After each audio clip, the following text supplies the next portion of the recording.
Bonjour mes amis, et bienvenue en Pendu dans le Cercle de Lune. Hello friends, if this is your first time here, welcome. Thank you for coming. I'm pleased to meet you. If you've been here before, thank you for returning. I'm truly honored. Friends, if you are a returning visitor, you know that I have been here at a summer camp in the middle of the woods, in the middle of the mountains in northern South Korea, teaching, like I said, a summer camp. And this is my last week. And so for my time here, I've been using a particular set of decks for this series.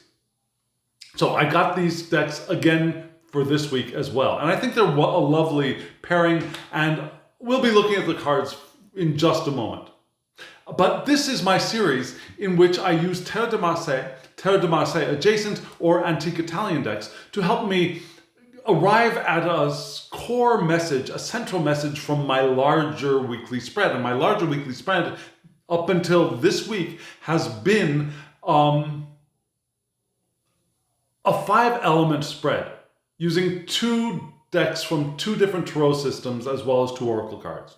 Yeah, and that's a pretty massive spread with different, very, very different interacting pieces. And so this week's second video, I think, will give us a little bit more of a precise, I hesitate to use the word message. I don't particularly like the word message when it comes to tarot. I think it's more than just a message. I think it's guidance. I think it's a way for us to perceive. I think it's much more than just a message or a meaning, which to me seems very limited. So what we get from this week's spread is, and when I ask the question I ask, what is the central message of this week's elemental spread? Because I can't really I haven't landed on a way of formulating the question that I want to express, which is, what is the core guidance? What is the core advice? Something from this week's larger 5-element spread. And so I do my 5-element spread, and this is the last week that I'm doing that 5-element spread for quite a while, because I'm about to dive into my deep dive into the Lenormand system starting next week. And starting next week, my second video may not only be Terre de Marseille. This series might also be put on hold, or might metamorphose into something else. I don't know.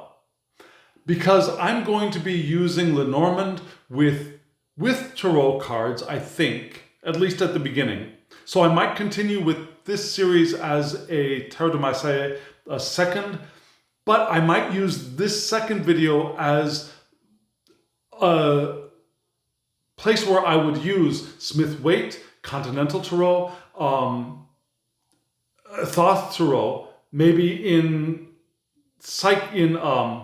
rotation, to help me unpack the Lenormand spread, which I would do first.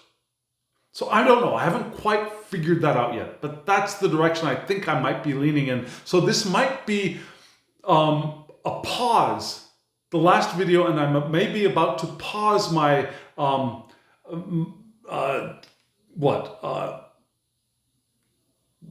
Bonjour mes amis, Bienvenue au Pendu dans le Cercle de Lune. Yeah, my Pendu dans le Cercle de Lune series might be on pause for a year. We'll see. We'll see what happens. Like I said, I'm still working that out in my head.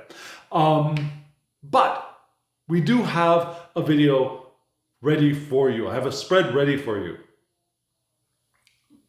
But before we look at this video or this spread, I think it would be really, really helpful for you to go back, if you haven't, and watch the 5-element spread from this week, because that will give you the foundation from which these cards, not only 3, but these cards will be read. Yeah? And so I'll put a link up here for you to be able to hop on over, watch that video if you haven't watched it, and you don't have to watch it in one sitting. You can split it up into 5-minute chunks or 10-minute chunks, whatever you want to do. Yeah? And then come back and watch this so that you really do understand why I'm reading these cards the way I'm reading them. And the title of this week's video, I think, it's a very powerful spread, was called Follow the Shekinah / Sophia. And just in case you have watched it and you just want a little bit of a refresher, it was about being called to follow the Shekinah, which is in Greek terms Sophia, which is the divine feminine. It's the feminine aspect of the divine. It's the creative aspect of the divine. And if we imagine the divine as a non-binary, well, it's pre-non-binary, a unity of all, a monad. In the Hebrew Kabbalah, the Ein Sof, indivisible, from which flow the ideas of masculine, feminine, from which flow the ideas of hot, cold, of high, low, of in, out, of active, passive, or active, receptive. Yeah, all of those things flow from the unity. And from that unity flows, in the very, very first stages, the divine feminine, which is divine wisdom, which is called Sophia in the Greek traditions, the Shekinah in the Hebrew tradition. It's that aspect of the divine which creates the material. So we are called to embody and to follow the Shekinah. The Shekinah, Sophia, opens a portal for us to step through as the fool, as the one moving through the liminal space from the old cycle into a new cycle, as we follow our inner Hierophant and are the vanguard of the new era. All that stuff was indicated, plus much, much more in this week's larger 5-element spread. It was, like I said, it is a very, very powerful reading for us all, and I highly recommend going to watch that. Let's see what happens now. I've pulled a spread of 3 tarot cards and 3 oracle cards to help us get, like I said, a core. What? If you have an idea, let me know in the comments below. What's a better word than message? Now, what's a better word? Maybe even better than advice, or a core concept, or a core something for us to embody for the coming week. If you got a better word, please help me and let me know in the comments below. So what am I going to do now? Now I will show you the question I ask every week, which will include the word message, though I tell you, I really wish I could find a better word. And we will find a better word together, I'm sure. And then I'll show you the cards that came out of the decks. We'll talk about those cards briefly, and then we'll split it into 2 sections, and we'll read those 2 sections separately but together. Meaning we'll read the tarot cards together, and then we'll read the oracle cards together. Together meaning you and me. Okay? So friends, here we go.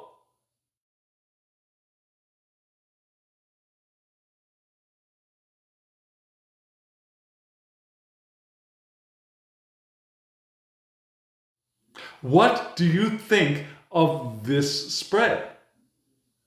What do you think of these decks? Now, the tarot deck on the top is a phenomenal deck created by Artisan Tarot. It's a recreation of the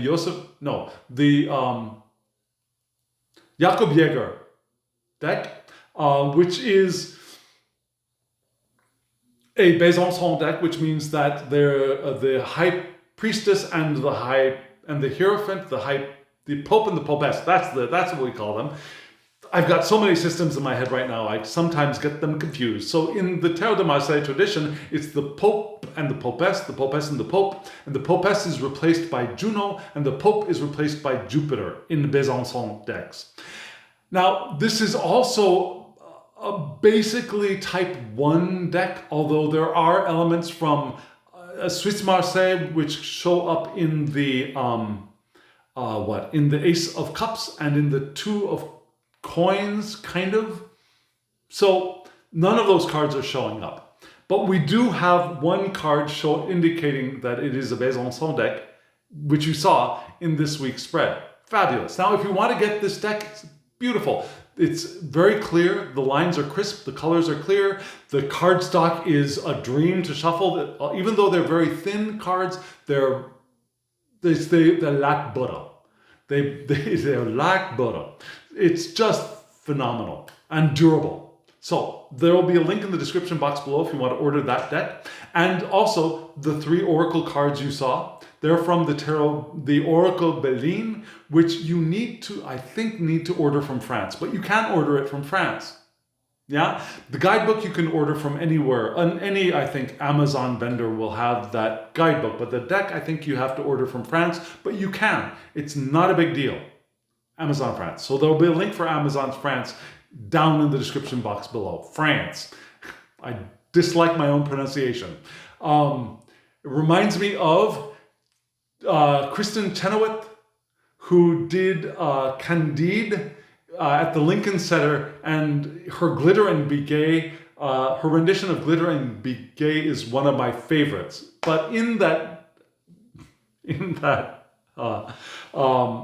rendition, she goes into a full-on Texas accent when she says Paris, France. It kills me every time. So yes. Why did I bring up France now? Oh yes, you're ordering from Amazon France. Go get it. Now, what we'll do right now is I will show you the 3 cards from the Tarot deck and we'll start reading them together. Are you ready? Here they are.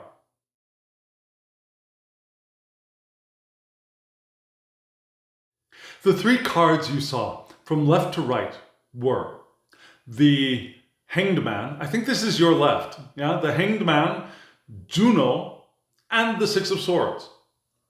Interesting for several reasons. One is that this spread is very heavy in Major Arcana, just as the 5 element spread for this week had more than a few Major Arcana cards come out. Yeah, we also have Juno, which really is a replacement for the Popess, and yet she is the creatrix goddess. Yeah, she's the head goddess of the Greek pantheon, of the Olympians. So while she does represent the placement in the Major Arcana for the Popess, she has a lot of Empress vibe around herself for me. Yeah? And the Empress, as Sophia, as the Shekinah, was probably the most, I think, important, the most powerful card in the 5 element spread that we did. So we go from the Hanged Man to Juno to the 6 of Swords. And we're going to start with Juno. And I just changed my mind here. We're going to start with Juno. Why? Now, granted, the Hanged Man is facing forward. You know, if you know me, you know that with Cercle de Lune, I read line of sight. So the Hanged Man is facing forward, does not give us an indication of direction. The 6 of Swords has no people, no faces to think about. The only one that is looking in a kind of direction is Juno, who is looking in the direction of the 6 of Swords. So I could make a case for reading these cards from left to right. I think that lines up for you, that this would be left and this would be right. However, if you look at that Juno card, she's also got the as above, so below pose, right? She her left hand, this is my right hand, but so her right hand, which is here on this side, is pointing down to, okay, now I'm thinking it maybe, I still say that she's the central figure. She's still the central figure of this spread. I keep waffling back and forth, but no, Juno is the central figure. Let's start with her. She is gorgeous, especially in this redrawing.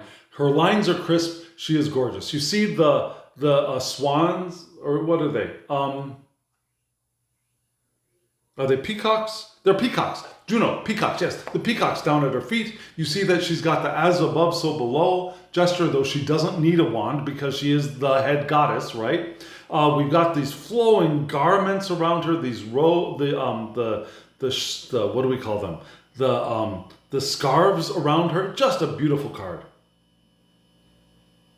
And Juno. Now, when we think of Juno, maybe not as much as Hera, but Juno is also kind of a vengeful goddess, right? She's the wife of Jupiter, who is a little bit of a philanderer, as you recall. And she has a bit of a vengeful heart, right? She takes her revenge not on her husband, but on the people and objects that he sleeps with. He'll sleep with anything, right? He'll copulate with anything that takes his fancy. So she is a pretty vengeful goddess. But for the same token, she is also the goddess of marriage and of childbirth and of motherhood. So she's got a lot of that empress vibe around her. She's a little bit of an organizer of the warriors as well. She organizes warriors to go off and fight. So she's got a bit of the warrior goddess in her, though she is not the goddess of war. She's got that warrior organizer capability. So she's got the power to organize, but still she's holding the space for self-knowledge, for self-development, for mystery, and something that is hidden. So she's got a lot of show. She's got a lot of flash, but maybe she doesn't show everything, right? Just like she doesn't exactly show all of her body, especially in this production of the card. I think there might be other decks where she shows a little bit more skin, but not so much here. There's a little mystery here, something hidden. There's ideal purity here. Maybe there's a little bit of a need of for warmth. Yeah, there's that warrior goddess. There's the marriage and children, yes, but a little bit of vengeful heartedness here too. So maybe she could use a little bit more warmth. But she does have feminine wisdom in spades. She can reveal. She can express high moral quality.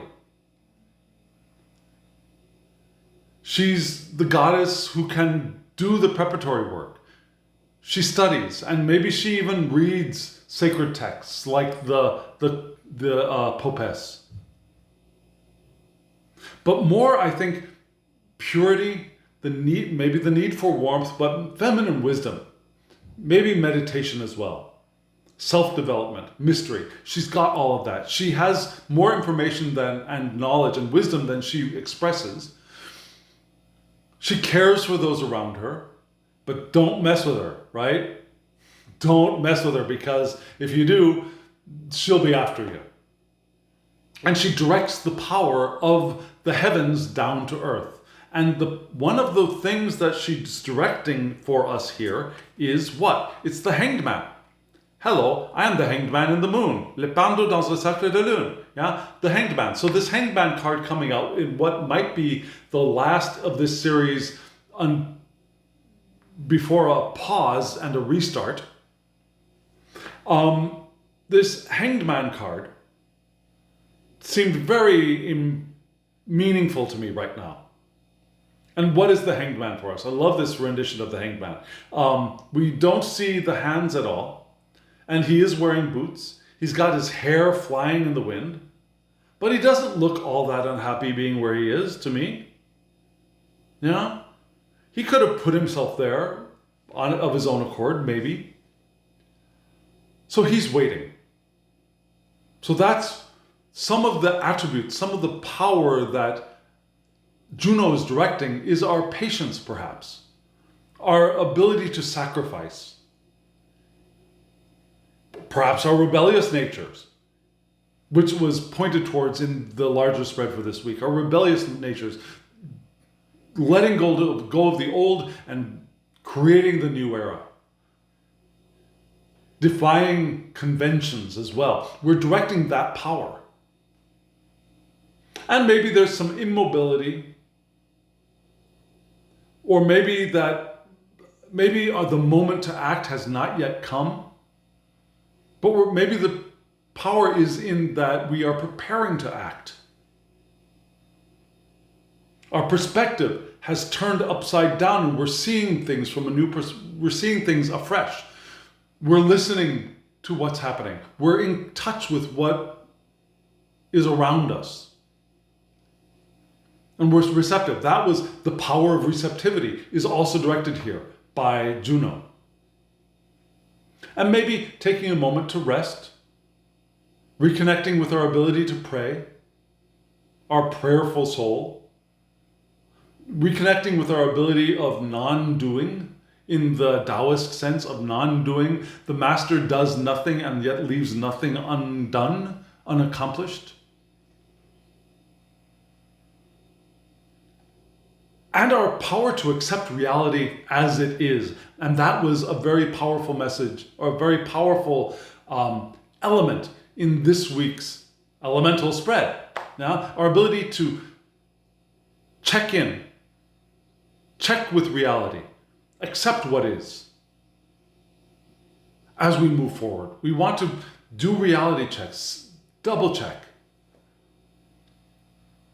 So these are the elements these are the powers that Juno is directing into the material realm. And where is she directing them? How is she directing them? To what is she directing them? She's directing them to the Six of Swords, which is a beautiful card. And we've seen this in the last 3 weeks, at least once. And the Six of Swords is what? It's intellectual appreciation. We mentally appreciate who, what, when, where, and why we are. We can reflect on all of those aspects. We can contemplate. And we can investigate with our curiosity.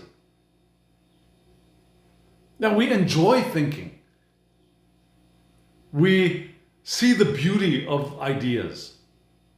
Even though we might want to be careful of becoming attached to them, we can appreciate the beauty of thought and of a playful mind, of being able to play with thoughts. And maybe we love what we say or what we think without, again, being attached to those things. The mind becomes positive and knows finesse. We can think our way around and through and out of things. Our mind, in solitude, assumes its individuality. And maybe this would be pure mind, the silent mind. Not the chattering ego mind, but the silent mind behind and within and around that encompasses all here.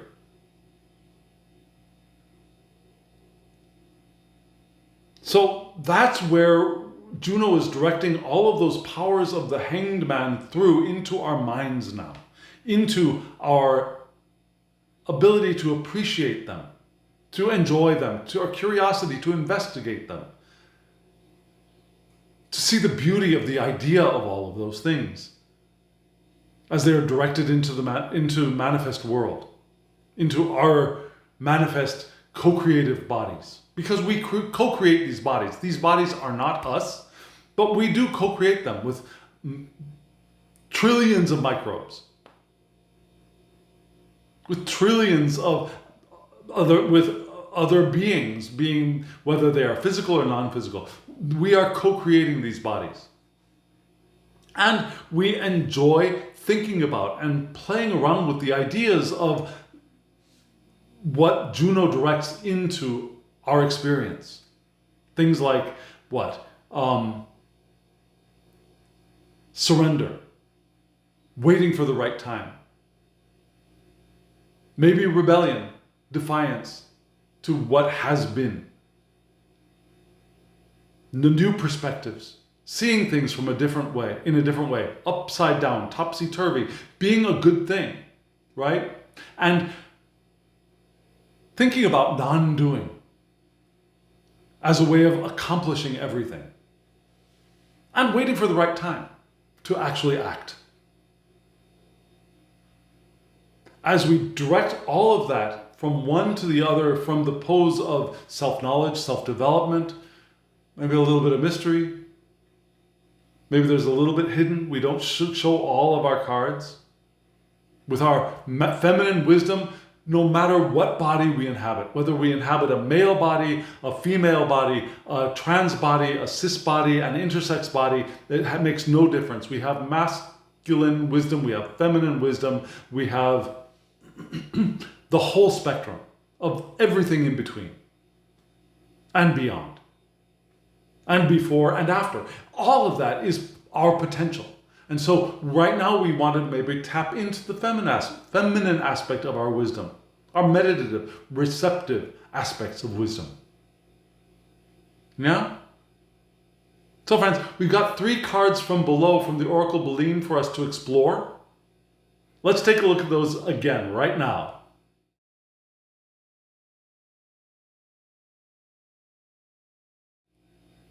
The 3 cards from left to right were the horoscope, the time, which is weird, right? The time, but that's how it is translated in the book, the time, and the altar.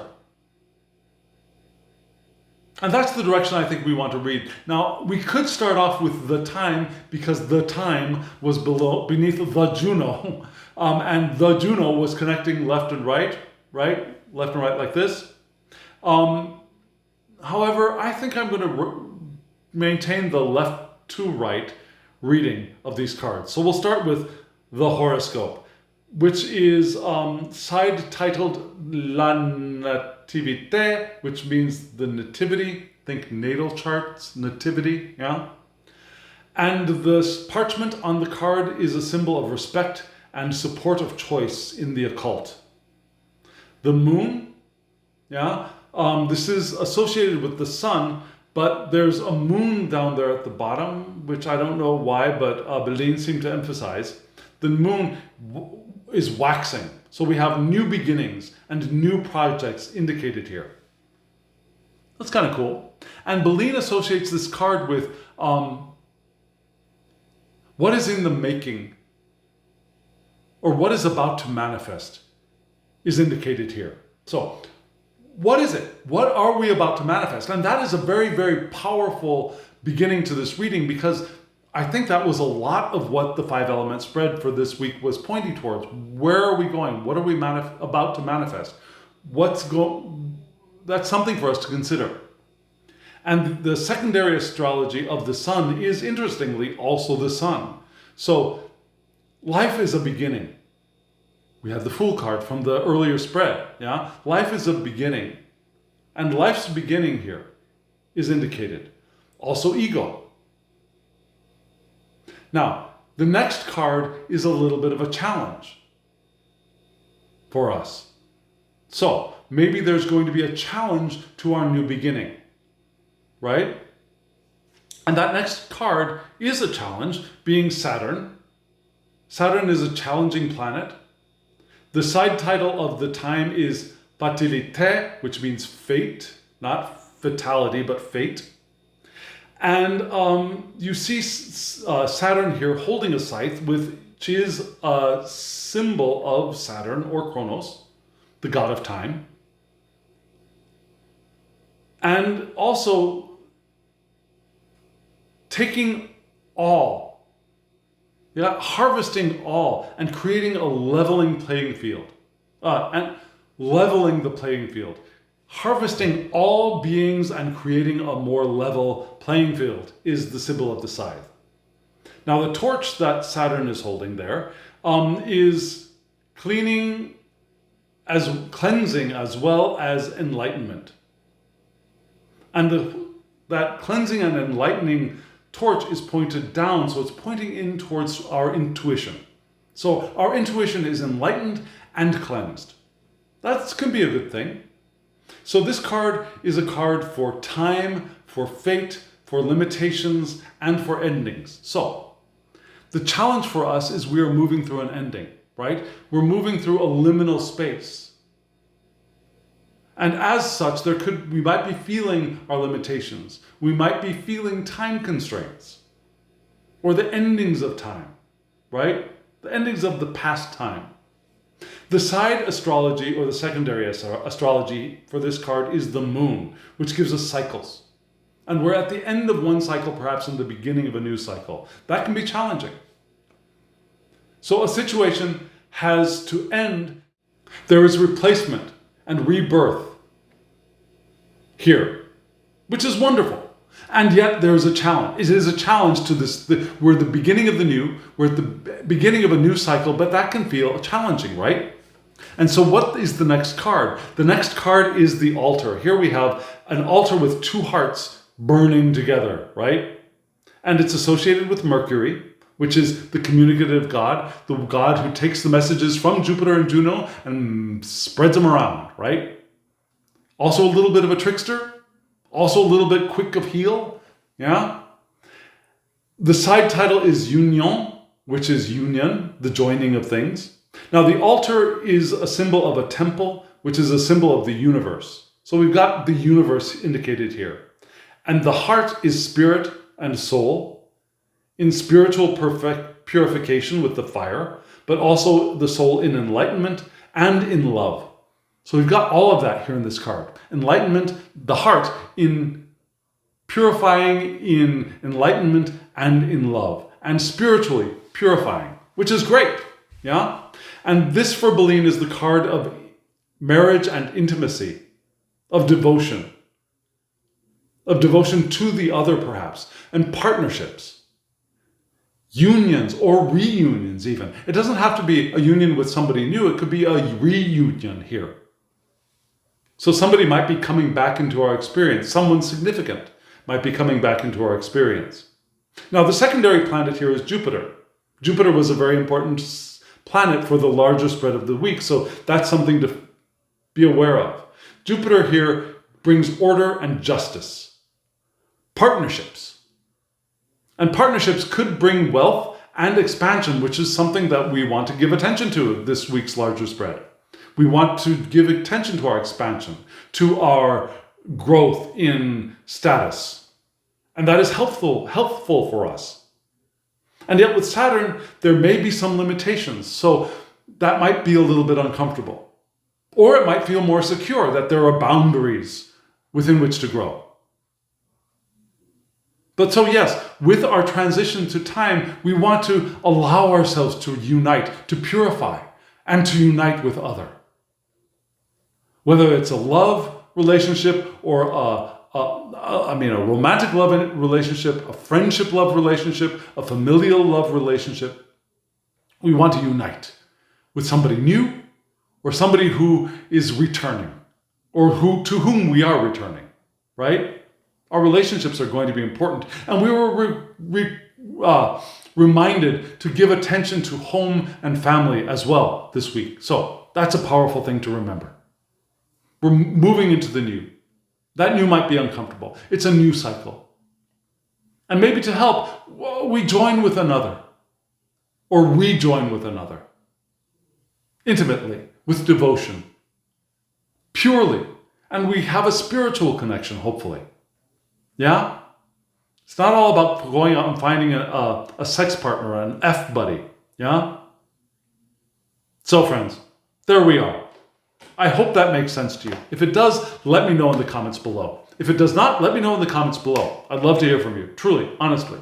And if you want a reading from me, my email address is below, thehangedmaninthemoon@gmail.com. Shoot me an email. We'll get you a reading. Or let me know in the comments. I want a reading. We'll figure out a way to meet on a less public platform for us to work out the details of how to get that done for you. Okay?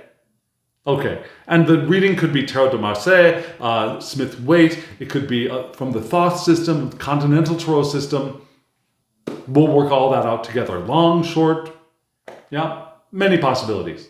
Whatever you want to ask about, almost. And friends, thank you. Thank you for hitting the thumbs up button. Thank you for subscribing. You help other people come join this community when you do that. You truly do. And the community is growing. We've gone beyond 500 now, which for some people might not be big, but for me, it's huge. And I'm grateful, deeply, deeply grateful to all of you. And friends, now, as always, I wish you love, joy, well-being, and pure awareness. Thank you.